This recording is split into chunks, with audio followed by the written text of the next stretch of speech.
Excellencies, members of the European Parliament, members of the Brewers of Europe, dear guests, welcome to this 7th edition of Beer Serves Europe. Beer is back, and I'm proud to say that the latest figures give clear indications that Europe's brewing sector is heading towards a renaissance. Beer was, like many other sectors, hit by the economic downturn a decade ago. But the brewing sector first proved resilient, then stabilized, and is now proving innovative and inspiring enough for new generations of brewers and consumers to rediscover a product that is so deeply embedded in European culture and history. Let me just provide you with the headline numbers of our 2017 report published just today. Annual beer production is now over 40 billion liters for the first time since the economic crisis. And Europe has never traded as much beer before, with 1/5 of the beer now exported, and 1/3 of that outside the single market.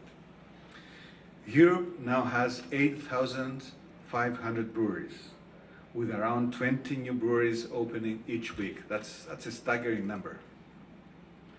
The Brewers of Europe is a natural home to all of Europe's brewers, and is in a unique position to unite, represent, and promote the common interests of all brewers, large, medium, small, and micro, under one roof. And we are taking the necessary steps towards that end. That includes the organization of the first ever Brewers of Europe Forum. On the 7th and 8th of June next year in Brussels, our Beer and Beyond Forum aims to bring together all European brewers. The event will combine strategic and practical content alongside direct insight from brewers and suppliers on the latest news, innovations, and trends in marketing, regulations, exports, digital, and of course, the brewing profession. I expect to see many of you there in a few months. The 8,500 breweries in the EU are also ensuring a choice and diversity that possibly no past European consumer had ever had access to.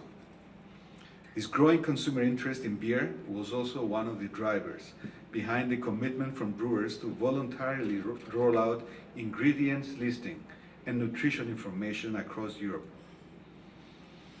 Consumers deserve to know the facts to help them decide how different products can fit within their own diet.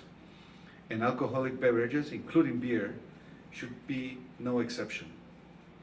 We now estimate that over 70% of beer in the EU labels its ingredients, whilst calorie information is also increasingly available. The momentum demonstrated by the brewing sector and the nearly 2.5 million jobs that it creates is a testament to how beer can help create growth and prosperity in Europe as a whole. I call on all policy makers to consider the brewing sector as a vehicle to generate wider economic growth and to support the policies that enable a responsible and successful brewing sector. Thank you for your attention, and let me now invite our keynote speaker, His Excellency Mr. Dimitar Tsanchev, Ambassador of the Republic of Bulgaria to the EU. Thank you.